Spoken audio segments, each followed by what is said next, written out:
In this module, we are going to talk about Wall Street movement.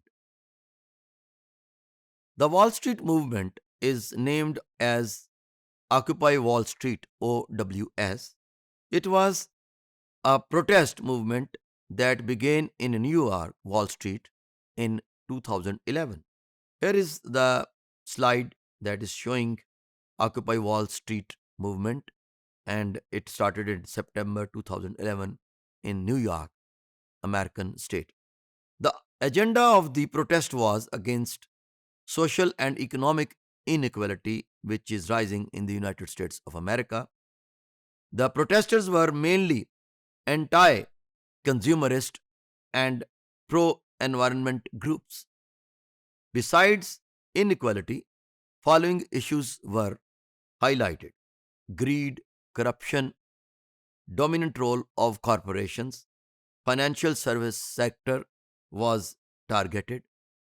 As I mentioned, one of the books from Joseph E. Stiglitz, The Price of Inequality, in which he developed a thesis that inequality rising in all over the world, but in United States of America, the lacuna between haves and have-nots, or the lacuna between rich and poor, is increasing more fastly or quickly as compared to other countries. So that is why in United States of America, in New York, September 2011, Wall Street movement was started. The main slogan of the protest was "We are the 99%." The slogan referred to the wealth and income inequalities which were going on in the United States. 99% means the US population. 1% represented to those monopolized groups who were occupying the economic resources.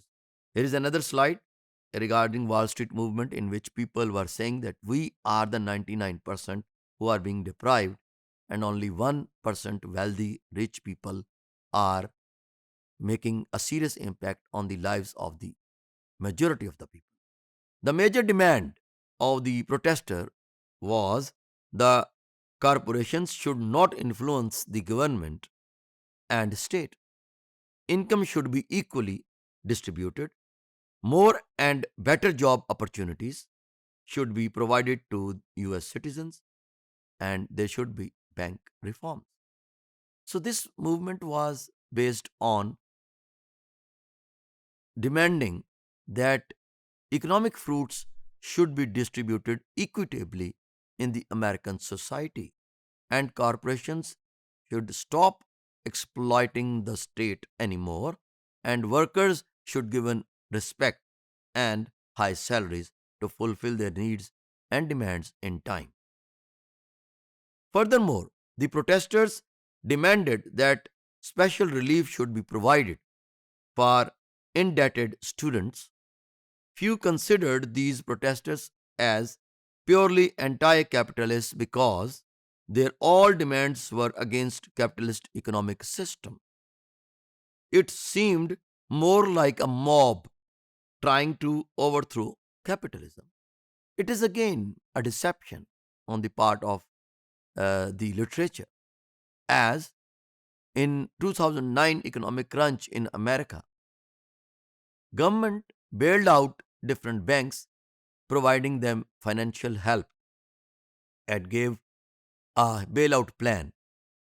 So, understanding capitalism as an economic ideology that believes in non intervention of the state in market forces. Here, when bailout plan was given to sustain different banks in United States, it was a direct intervention of the state or government in market forces. So, was it not the death of capitalism? So, it means government was against capitalism? That is a question